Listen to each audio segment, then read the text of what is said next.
안녕하세요. 사연을 부탁해입니다. 오늘의 사연을 소개하겠습니다. 점심 식사를 한 뒤 커피를 마시고 있었는데요. 혜주야, 너 결혼한다며? 어쩜 넌 나한테 말 한마디도 안 할 수가 있냐? 그게 말이야. 아직 확실하지도 않고 결혼이라는 게 결혼식장 들어가기 전까지는 아무도 모르는 일이잖아. 그래서 아무한테도 말 못했어. 그리고 너도 알다시피 전에 내가 워낙 큰일까지 겪었던지라 확정되면 말하려고 했어. 기분 나빴다면 미안해. 하긴 뭐 그때 너 제정신이 아니긴 했지. 결혼한다고 양가 부모님께 인사까지 다 드리고 그렇게 됐으니 이해는 된다. 아휴, 내가 또 쓸데없는 말을 했네. 친구 선이가 미안한 듯이 급히 입을 다물어 버렸어요. 아니야, 괜찮아. 이미 다 지난 일인걸 뭐. 근데 너 능력 좋다? 어떻게 만나는 남자마다 그렇게 부자들만 만나는 거냐? 우리 병원 자주 오시는 그분 아들이라며? 내가 얘기 들어보니 그분이 널 그렇게 마음에 들어 했다며? 그러게. 나를 몇 번 보시더니 아드님하고 계속 만나보라고 해서 그냥 잠깐 나가서 밥만 먹고 들어와야지 하고 나간 건데 몇 번 만나다 보니 이것저것 정말 잘 맞더라고. 그러다가 얼마 전에 그 사람이 청혼한 거고. 야, 진짜 부럽다. 난 계속 솔로로 있었는데 넌 그 일을 겪고도 잘만 결혼하는구나? 이래서 여자는 얼굴이 예쁘고 봐야 하는 거야. 사실 네 얼굴이 한몫하는 거잖아? 난 성형수술이라도 해야 하나? 선이가 씁쓸한 표정으로 저를 바라봤어요. 선이와 저는 같은 간호대학을 졸업했습니다. 그리고 어쩌다 보니 같은 병원에서 근무를 하게 되었는데요. 사실 선이와 저는 그다지 살가운 사이는 아닙니다. 선이와 저의 인연은 대학을 다닐 때부터 시작이 되었어요. 대학에 입학하고 얼마 뒤부터 선이와 은채 그리고 저까지 우리 셋은 항상 붙어 다녔습니다.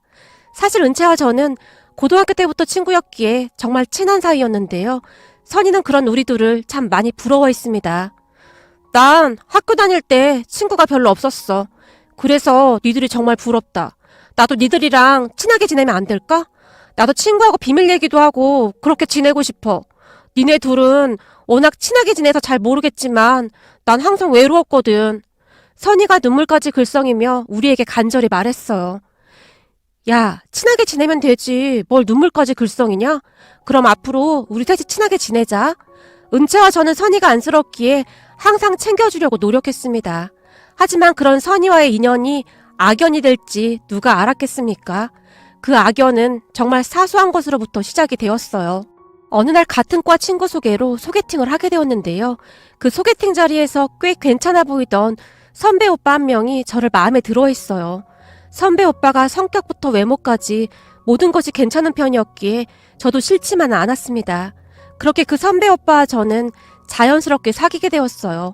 그런데 어느 날 선이가 술에 잔뜩 취한 채 제게 전화를 했습니다. 혜주야, 네가 나한테 어쩜 이럴 수가 있어? 너 내 친한 친구 아니었어? 우리 절친하기로 했잖아. 오, 당연하지. 우리 절친이잖아. 근데 내가 뭐 잘못한 거 있어? 어머, 너 그렇게 안 봤는데 진짜 여우였던 거구나. 선이야, 미안한데 내가 알아들을 수 있게 말 좀 해줄래? 그리고 지금 너 많이 취한 거 같은데 내일 술 깨고 다시 전화하던지. 나 안 취했거든? 내가 들어보니 너 대훈이 오빠랑 사귀기로 했다며? 대훈이 오빠? 맞아. 오빠랑 내가 이래저래 잘 맞더라고. 그래서 사귀기로 했는데 그게 무슨 문제라도 되는 거야? 어머, 너 진짜 서운하게 말한다. 너 정말 몰랐던 거야? 아니, 뭘 몰라. 답답하니까 돌려서 말하지 말고 그냥 말해줄래? 그래, 그럼 내가 단도직입적으로 말할게. 사실 나 말이야. 대훈이 오빠 보고 한눈에 반했었거든. 그래서 내가 니들한테 계속 눈치 주고 그랬는데 네가 어쩜 그럴 수가 있냐? 마치 나 보란 듯이 대훈이 오빠랑 사귀고 있는 거잖아. 뭐? 그게 무슨 말이야? 내가 언제 보란 듯이 사귀었다는 거야? 그리고 네가 대훈이 오빠한테 호감이 있다고 나한테 말한 적 있어? 그걸 꼭 말해야 하냐? 내가 계속 눈치 주고 그랬잖아. 아니, 말을 안 했는데 우리가 어떻게 하냐? 은채도 전혀 몰랐을걸? 그리고 대훈이 오빠가 나한테 먼저 고백한 거야. 그러니까 네가 오해하지 않았으면 좋겠다. 선이가 기분 나쁘지 않게 제가 조용히 설명했어요. 야, 다 필요 없어. 나 지금 엄청 상처받았어. 너 대훈이 오빠랑 당장 헤어져. 너랑 내가 절친인데 같은 남자를 좋아하는 건 좀 그렇잖아. 선이가 때를 쓰듯 제게 남자친구와 헤어지라며 눈물까지 흘렸습니다. 그 소식을 들은 은채가 기가 막혀 있는데요. 야, 뭐 그런 말도 안 되는 논리가 다 있냐? 대훈이 오빠가 좋아한 건 너잖아. 근데 선이는 무슨 그런 말을 하는 거냐? 선이가 대훈이 오빠 좋아하는 건 나도 전혀 몰랐어. 됐어. 괜히 친구 사이 나빠질 바에는 그냥 헤어지는 게 낫지 뭐. 그리고 남자 한 명 두고 친구끼리 이러는 건 진짜 아닌 것 같아. 어차피 오래 사귄 것도 아니고 난 괜찮아. 그때 당시에는 친구가 더 소중하다고 생각했기에 대훈이 오빠에게 제가 헤어지자고 했습니다. 하지만 그건 그냥 시작에 불과했다는 것을 한참 나중에 알게 되었답니다. 선이는 저를 항상 질투했고 제가 잘 되는 것을 굉장히 싫어했어요. 모름지기 친구라면 같이 있을 때 마음이 편해야 하잖아요. 하지만 선이와 있으면 오히려 불편하기만 했습니다. 그렇게 점점 은채와 저는 선이와 거리를 두기 시작했어요. 사실 대학만 졸업하면 다시 얼굴 볼 일 없겠지 하는 생각도 있었습니다. 그런데 선이와 저의 인연은 그렇게 쉽게 끝나지 않았습니다. 제가 취업한 산부인과 병원에 선이도 취업을 했거든요. 선이와 함께 일할 생각에 두통까지 생길 정도였어요. 이런 일 때문에 멀쩡히 다니는 직장 그만둘 수 없으니까 우선은 그냥 다녀. 그냥 거리를 좀 두고 지내면 되잖아. 하필이면 선이랑 같은 병원에 취업을 하게 될 게 뭐야? 난 선이가 그냥 다 불편하단 말이야. 제가 은채를 보며 울상을 지었습니다. 제가 취업한 산부인과가 그렇게 큰 병원은 아니었지만 다른 병원에 비해 근무 환경도 그렇고 원장님이 직원들에게 스스럼 없이 대해주셨기에 가족 같은 분위기에서 즐거운 마음으로 잘 다니고 있었거든요. 그러던 어느 날 병원 동료 간호사가 제게 남자를 소개해주겠다고 했어요. 전에 우리 회식 때 찍었던 사진을 내 동창이 봤는데 사진 보자마자 혜주씨 좀 소개시켜주면 안 되냐고 계속 난리야. 한번 만나볼래? 내 동창이 집도 엄청 부자고 직업도 아주 좋아. 전 괜찮아요. 요즘 일하느라 힘들기도 하고요. 정말 죄송해요. 제가 정중하게 거절을 했지만 그러지 말고 딱 한 번만 만나봐. 내가 혜주씨 소개시켜준다고 큰 소리까지 쳤단 말이야. 딱 한 번만 만나서 밥만 먹고 와도 되잖아. 너무나 간절하게 부탁을 했기에 좋은 게 좋은 거라고 별 생각 없이 소개팅을 하러 나갔습니다. 하지만 그 사람으로 인해 제 인생이 송두리째 바뀌게 되리라는 것을 그때는 감히 상상조차 하지 못했습니다. 우선 소개팅을 하는 내내 분위기가 상당히 좋았어요. 소개받는 남자는 엄청 적극적이었고 모든 것을 제게 맞추려고 노력했어요. 그렇게 한두 번 만나다 보니 저도 마음이 가기 시작했습니다. 그때까지는 진지하게 남자를 만나본 적이 없었기에 저에게 너무나 잘하던 남자친구에게 마음이 갔습니다. 그때 남자친구와 저는 여느 연인들과 마찬가지로 행복한 시간을 보내고 있었어요. 그러던 어느 날 제 인생을 뒤흔들고도 남을 만한 일이 일어나고 말았습니다. 며칠 동안 계속 몸이 좋지 않았었는데 확인해보니 제가 임신을 한 거였어요. 그때의 충격을 생각하면 어찌나 놀랐던지 손이 덜덜 떨릴 정도였어요. 그렇게 놀란 마음을 부여잡고 남자친구를 만났습니다. 저기, 나 임신한 것 같아. 뭐? 임신? 진짜야? 그런 것 같아. 어떡하지? 어떡하긴 뭘 어떡해. 우리도 이제 결혼할 나이인데 잘 됐다. 이참에 빨리 결혼하자. 당장 다음 주에 우리 부모님 만나 뵙고 너희 부모님도 만나 뵙자. 근데 재성씨 부모님이 나 싫어하면 어떡하지? 재성씨네 집 엄청 부자라며. 근데 우리 집은 그냥 그렇잖아. 걱정 마. 우리 부모님 그렇게 속물 아니야. 우리 결혼한다고 하면 아마 엄청 좋아할걸? 남자친구가 큰 소리까지 쳤습니다. 그런 남자친구를 보면 안심이 될 정도였어요. 하지만 그때 저는 남자친구의 말을 믿으면 안 되는 거였습니다. 특히 남자친구의 엄마는 어마어마했는데요. 첫 인사를 드리기 위해 집으로 찾아갔을 때는 아주 온화한 표정으로 두 분 다 저를 반겨주셨어요. 그런데 며칠 후 남자친구 엄마에게 전화가 걸려왔습니다. 아마도 남자친구에게 제 전화번호를 물어봤던 모양이었어요. 전화를 걸어온 남자친구 엄마는 간단 명료하게 제게 어디로 나오라고 명령하곤 전화를 끊어버렸어요. 물론 남자친구에게는 아무 말도 하지 말라고 하면서 말이죠. 그렇게 마주한 남자친구 엄마는 제게 단도직입적으로 몇 마디만 한 채 자리를 떠났는데요. 잘 알다시피 혜주씨랑 우리 아들이랑 이것저것 안 맞는 게 너무 많잖아요. 이런 결혼하게 되면 혜주씨만 힘들어져요. 그러니까 잘 생각해봐요. 내가 무슨 말 하는지는 알아들었겠죠? 아무리 간호사라고 해도 그 정도 말귀 정도는 알아듣는 거죠? 남자친구 엄마가 제 말을 듣지도 않고 일어나서 가버렸습니다. 그 이후로도 남자친구 엄마는 수시로 전화하고 찾아와서 저를 압박했습니다. 우리 부모님께 찾아가서 다 뒤집어 놓을 거라고 말이죠. 그렇게 잘 먹지도 못하고 삐쩍삐쩍 말라가던 어느 날 병원에서 근무를 하다가 그만 쓰러지고 말았습니다. 그렇게 유산이 되고 말았는데요. 그 충격은 어마어마했어요. 결국 얼마 뒤 남자친구를 만나서 헤어지자고 통보했습니다. 남자친구의 엄마를 감당하고 싶지도 않았고 그런 대접을 받으면서 결혼하고 싶지도 않았습니다. 물론 남자친구는 제게 매달리며 울고불고 난리가 났었고요. 하지만 저는 남자친구에게 남자친구 엄마의 만행에 대해 토시 하나 빼놓지 않고 다 말을 해줬어요. 처음에는 남자친구가 믿지 못하겠다는 그런 표정이었지만 남자친구 엄마에게 물어봤는지 모든 사실을 확인한 남자친구가 큰 충격을 받고 짐을 싸서 집을 나와버렸답니다. 그리곤 제게 계속 매달렸지만 저는 그때 너무나 힘든 상황이었기에 모든 걸 다 포기하고 싶은 그런 생각뿐이었어요. 결국 남자친구와 저는 그렇게 헤어졌습니다. 그 뒤 남자친구가 부모님과 연락까지 끊은 채 살고 있다는 소식만 들었어요. 그때 제가 그러한 일을 겪었다는 사실을 병원 원장님과 동료 간호사 2-3명 정도만 알고 있었는데요. 그때 병원을 옮기고 싶었는데 같이 일하던 분들이 워낙 좋은 분들이라 옆에서 저를 많이 위로해주며 도와주셨어요. 덕분에 저는 큰 문제 없이 병원을 다니고 있었고요. 그런데 어떻게 듣게 된 것인지는 모르겠지만 선이가 그 사실을 알고 있었나 봅니다. 선이는 잊고 싶은 그 기억을 가끔씩 꺼내서 저를 힘들게 했어요. 하지만 저는 그 기억을 떠올리고 싶지도 않았기에 별다른 반응도 보이지 않았는데요. 그런 선이로 인하여 어마어마한 일이 일어나고 말았습니다. 그러니까 제가 꽤 부잣집 남자와 결혼을 한다는 소식을 들은 선이가 또다시 질투하기 시작했던 모양입니다. 제게 이것저것 꼬치꼬치 캐물을 때까지만 해도 저는 그다지 신경 쓰지 않았었는데요. 사실 그 사건 이후로 저는 누군가를 만나 결혼하겠다는 생각은 완전히 접고 있었거든요. 하지만 병원 원장님과 친하게 지내던 지인 한 분이 오며 가며 저를 유심히 봤던 모양이었어요.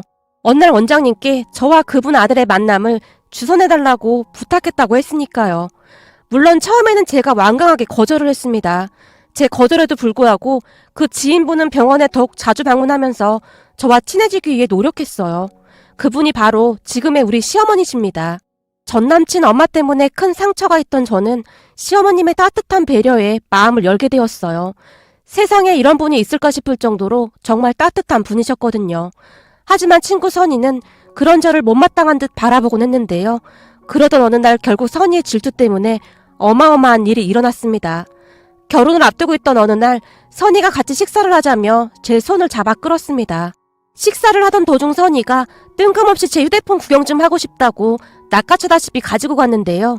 그때 당시 저는 정말이지 선이가 무슨 짓을 할지 생각도 못하고 있었습니다. 그냥 대수롭지 않게 생각했거든요. 그런데 그날 제 휴대폰을 가져간 선이가 우리 시어머님 전화번호를 몰래 확인했던 모양이었어요.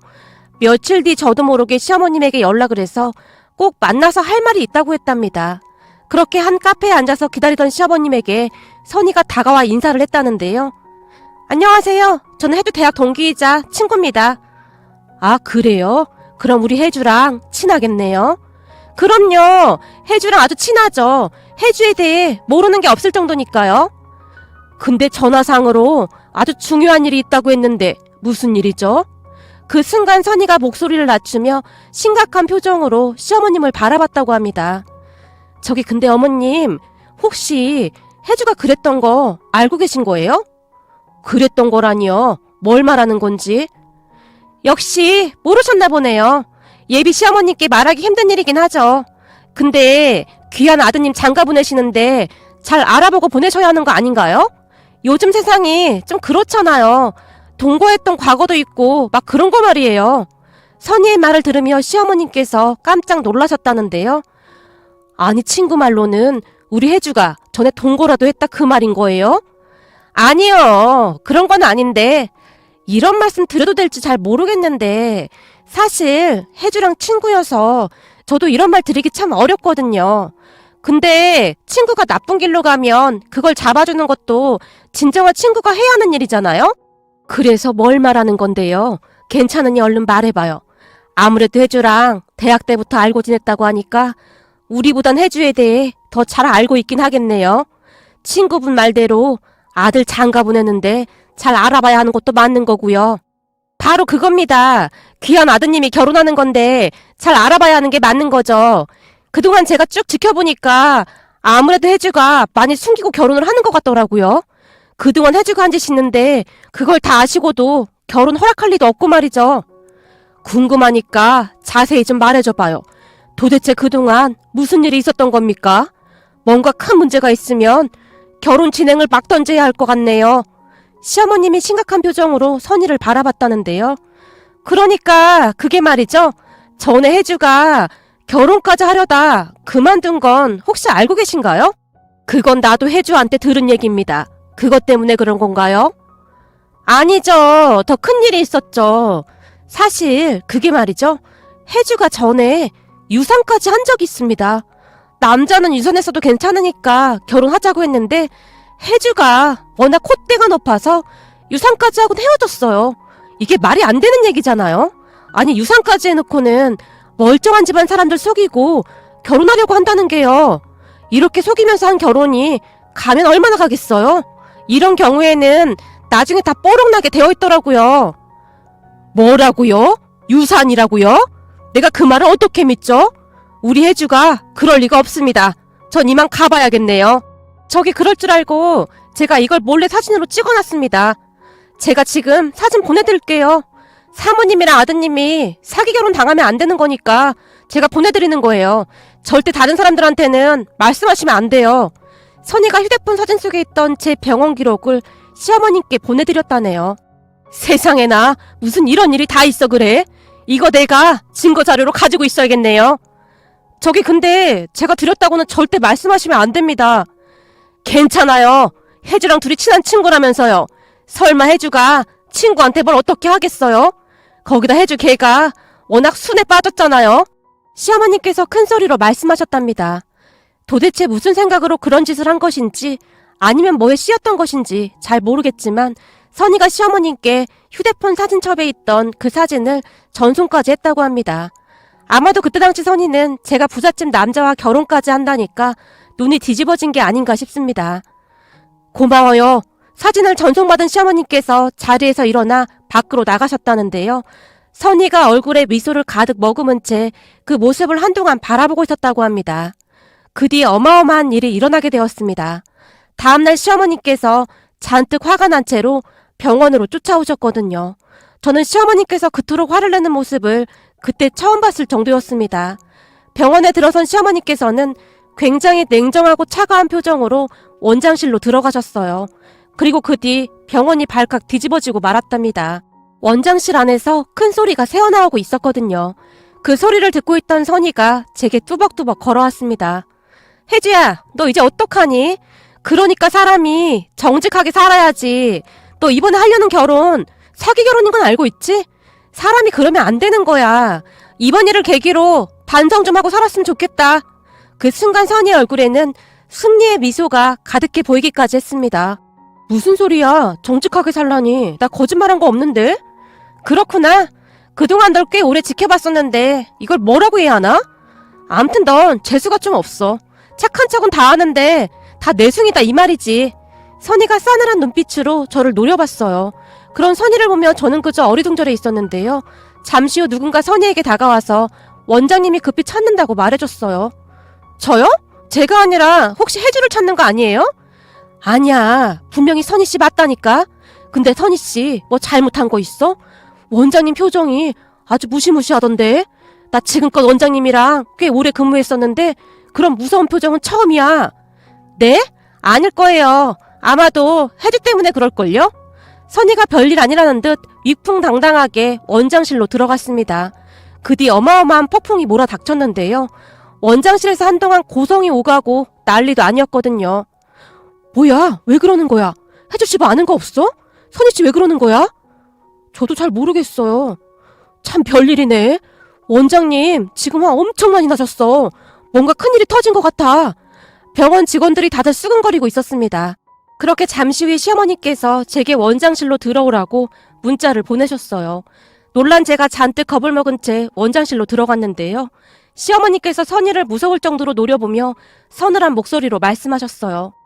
선희 씨가 어제 나한테 한 게 법적으로 위배되는 행위인 건 알고 있는 거죠? 어디 다른 사람의 진료 기록을 그렇게 떠벌리고 다니는 겁니까? 거기다 환자 진료 기록을 불법으로 촬영해서 가지고 다닐 수가 있는 거죠? 이게 지금 말이나 되는 소리입니까? 우린 절대 이대로 못 넘어갑니다. 당신 고소할 겁니다. 네? 고소요? 저는 사모님을 도와드리려고 그런 건데 어떻게 이러실 수가 있으세요? 원장님, 지금 이 상황이 말이나 되는 소리입니까? 김 간호사, 지금 제정신이야? 이 사람 이거 큰일 나겠구만. 김 간호사 전에 개인정보 보안 서약서까지 작성했었잖아. 그런데 이런 짓을 해? 아무리 생각이 없어도 어떻게 이런 짓을 할 수가 있어 그래? 원장님, 사모님 잘못했습니다. 순간 선희가 땅바닥에 주저앉았습니다. 우리한테 미안하긴 뭐가 미안해요. 여기 당사자인 우리 혜주한테 사과해야 하는 거 아닙니까? 선희 씨 이제 보니 인성이 아주 바닥인 사람이었네요. 시어머니께서 선희를 있는 대로 노려봤어요. 혜주야, 내가 잘못했어. 정말 미안해. 나 한 번만 용서해줘. 됐습니다. 우린 고소 진행할 테니까 그리 알고 있어요. 김선희 간호사도 빨리 변호사 알아보세요. 어차피 이건 100% 우리가 이기는 소송이지만 말이죠. 잘못했습니다. 용서해주세요. 죽을 죄를 지었습니다. 선희가 땅바닥에 무릎까지 꿇은 채 흐느끼고 있었어요. 하지만 시어머니께서는 뒤도 돌아보지 않고 나가버리셨습니다. 혜주야, 나 한 번만 용서해줘. 네가 너무 질투나서 그랬어. 제발 한 번만 용서 좀 해줘. 우리 친구잖아. 친구? 너랑 내가 친구라고? 친구가 이런 짓을 하니? 나 사실 네가 우리 시어머님 몰래 만났던 거 다 알고 있었어. 네가 친구라면 절대 이렇게 안 했겠지. 넌 친구도 아니고 사람도 아닌 악마야. 악마한테 사람 대접해줄 필요 없잖아? 난 어머님 말씀대로 법대로 처리할 테니까 그런 줄 알고 있어. 제가 원장님께 허리 숙여 인사를 하고 그곳을 나왔습니다. 뒤에서 선희가 울부짖는 소리가 들려왔지만 모른 척 했습니다. 그동안은 그래도 친구라는 생각에 이해해 주려고 노력하고 있었는데 그 사건은 도저히 용서가 되지 않는 그런 일이었거든요. 아니, 다른 사람도 아니고 의료업에 종사하는 사람이 어떻게 그런 짓을 할 수가 있단 말입니까? 결국 선희는 병원에서 쫓겨났고 더 이상 취업도 할 수 없게 되었는데요. 사실 몇 년 전에 시어머님이 남편과 소개팅을 주선해주던 그때 제가 정중히 거절하며 그동안 있었던 일에 대해 모두 이야기를 했었거든요. 사실 전에 결혼하려고 했던 사람이 있었는데 그쪽 어머니가 반대를 해서 파혼한 적이 있었습니다. 전남친 어머니가 제게 쫓아와서 심한 막말도 서슴지 않고 했어요. 거기다 저를 바라보는 그분 눈빛에서 경멸과 분노 같은 것을 느꼈습니다. 그때 제가 유산까지 했던 상황이었기에 다들 그냥 못 이기는 척하고 결혼하라고 했지만 저는 그 눈빛이 잊혀지지가 않았어요. 가족으로 살아야 하는데 그런 분과 평생을 어떻게 같이 살 수 있겠어요. 그리고 그때 생각했습니다. 절대 결혼 같은 건 하지 말아야겠다고요. 결혼이라는 것에 환멸 같은 것이 느껴졌거든요. 이런 제가 어떻게 아드님 같은 분과 결혼을 할 수 있겠어요. 정말 죄송합니다. 그게 왜 혜주 씨 잘못이에요. 그러고 보니 원장님이 내 부탁을 피한 이유가 바로 그거였군요. 혜주 씨가 절대 남자를 만나지 않을 거라는 말을 하더군요. 왜 그러냐고 물었더니 개인사라 말하기 어렵다고 했거든요. 그게 이것 때문이었군요. 원장님이 워낙 좋으신 분이라 그동안 참 잘 챙겨주셨거든요. 그 일 있고 나서 제가 병원 옮기려고 했는데 원장님 때문에 남아있었어요. 혜주씨, 내 말 잘 들어요. 우리 아들과 난 혜주씨 과거 별로 중요하게 생각 안 해요. 처음 혜주씨를 딱 봤을 때부터 참 괜찮다 싶었거든요. 사실 우리 아들도 사연이 좀 있어요. 시어머님께서 긴 한숨을 내쉬었어요. 사연이요? 그래요. 내가 이런 얘기까지 하게 될 줄은 몰랐네요. 사실 우리 아들이 몇 년 전에 결혼하겠다고 여자를 데리고 왔는데 보통 사람이 아니더라고요.